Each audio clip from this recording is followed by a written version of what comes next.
Hi students, as you know that we are talking about Merchant of Venice, the comedy by William Shakespeare, and we have dealt with so many points from the comedy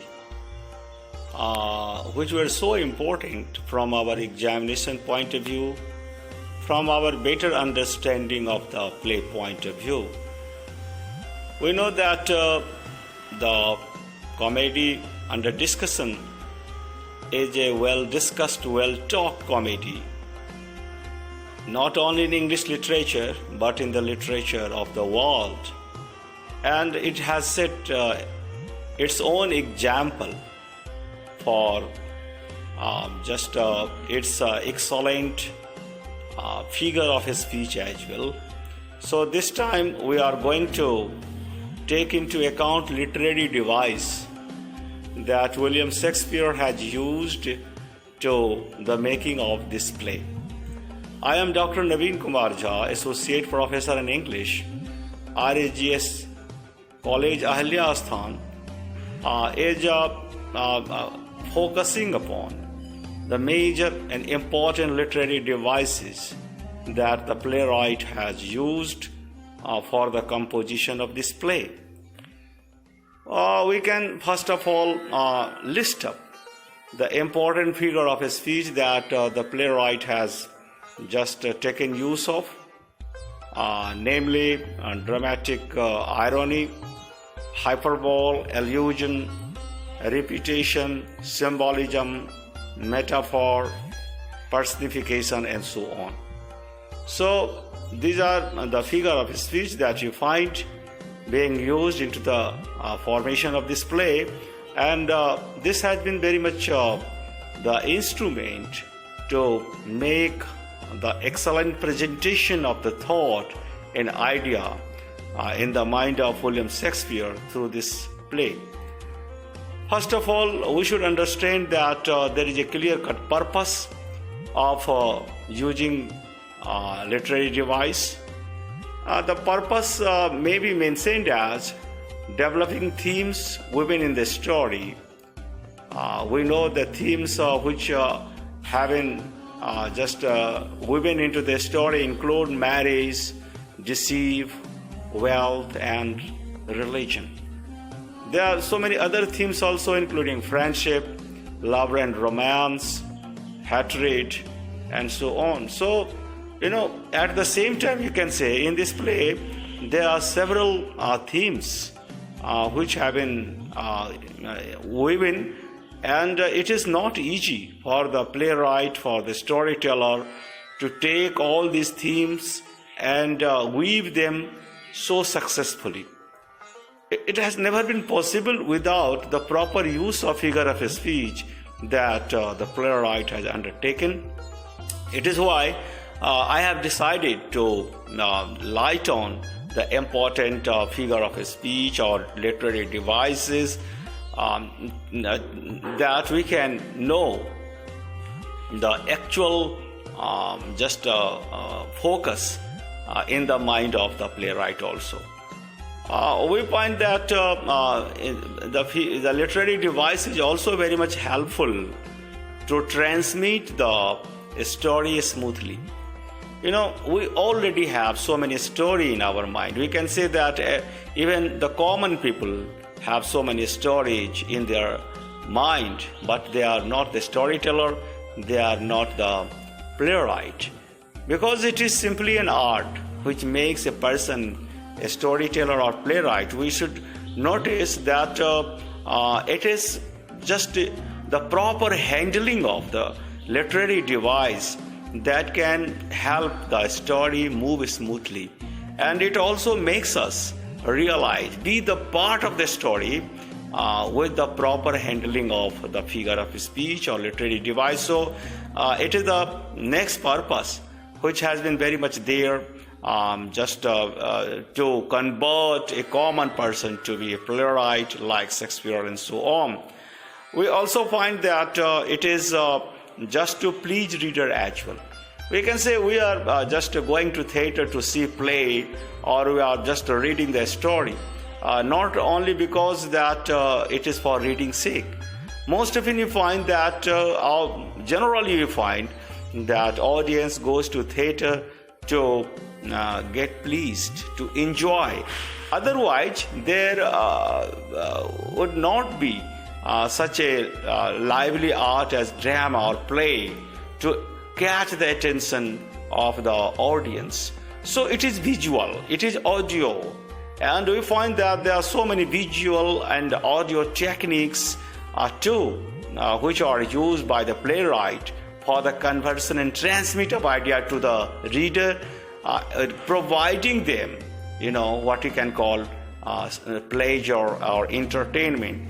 And we find that it is also important to notice that there are so many characters, there are so many social conventions, there are so many philosophical ideas that the playwright has in their mind into this play itself. As we have already mentioned, that there are so many themes of love and marriage, and of trick, and of just what you can call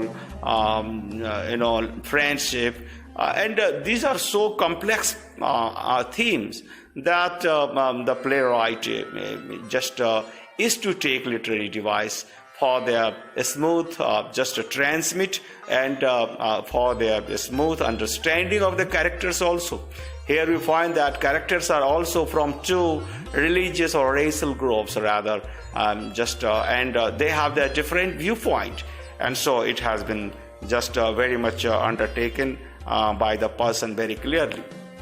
Now we can talk about the just literary device like dramatic irony. You find that there are several themes, as we have already mentioned, but several times also you find in Act 4, Scene 1, the Bassanio remarks that he would give everything up for Antonio, including his wife, Portia, just disguised as the Lord. So we find that this is all the thing that is spoken by Bassanio, that he is ready to sacrifice even the wife, that is Portia, for his friend, Antonio. He does not know the person to whom he is referring this dialogue is Portia disguised. And audience knows, but the characters don't know. It is what is dramatic irony, that playwright tries to hide the secrets from the characters performing on the stage, but that secret is already open to the audience. So we find that it is what, the brilliant technique. You can just find that the curiosity of the just audience is increased many folds, and they became very much participants into this play if this kind of secrets is maintained by dramatic irony and so on.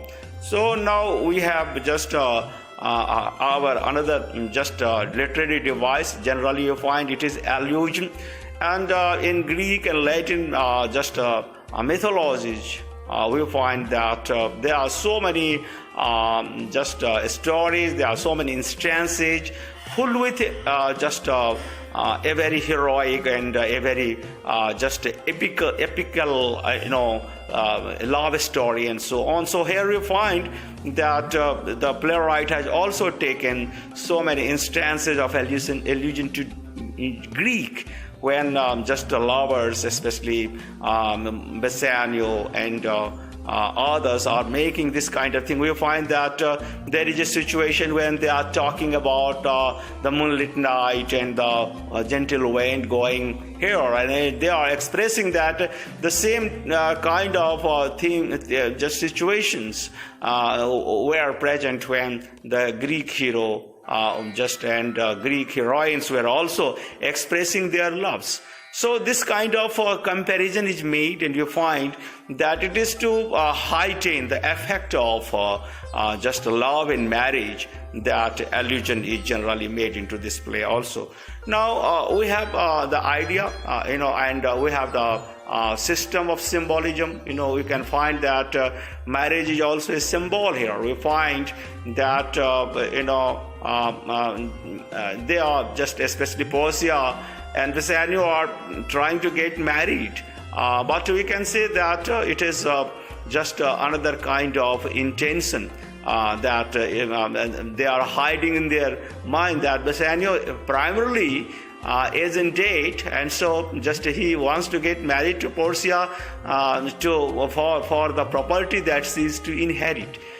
So it is what we find that is the real intention, and it is what we can say the real plot is there, and that is just a kind of symbolism that you find, that even marriage is used as a symbol. It is not generally for love's sake. Symbolically here it is just for other purposes also. It symbolizes so many things. It symbolizes social convention, it symbolizes property, and so on. So just a ring is just given to Bassanio by Portia, but we know that this is not clearly for love. This is not the internal intention that they are just expressing through the ring and so on. So both seek marriage for personal gains. We can say both are here just trying to be into the love, but it is not the final thing. It is not the actual intention. It is for personal gain that is very much expressed. So ring given to Bassanio by Portia symbolizes a kind of commitment. We can say that when a just token, just in form of love is given here, as Portia is giving what we can call ring to Bassanio, it is just a symbol for love and commitment. But what do you find when the same just ring is handed over to the Lord disguised? That commitment is broken. So here that ring is showing just at the same time the love of Portia, and at the same time it is also showing not love. Love is not the primary concern of Bassanio, we can say. And here this symbolizes so many things and so on. So it is in this way we can just talk about the situation, and we very much find that ring has been very much a symbol which stands for commitment and not commitment. Now we are just talking about metaphor also. We can say that is very important literary device here. The Portia's famous speech into the court about mercy, when she was disguised as a male lord, is very much metaphorical. We can say that she is metaphorically comparing what you can call just mercy with gentle rain. It is just what you can call, and she is also just making the expression, it is just like gentle rain. That is just for the person. Both are what you can call gainer. The person who is showing just mercy is also gainer. The person who is receiving the mercy is also gainer. So it is what in terms of gentle rain, very metaphorically, she is expressing the very much internal value of just the theme like mercy. So this is a very much powerful way of comparing and showing. And so we find that we should come across another kind of literary device, aphorism, that is a short phrase which envisages truth in the short way.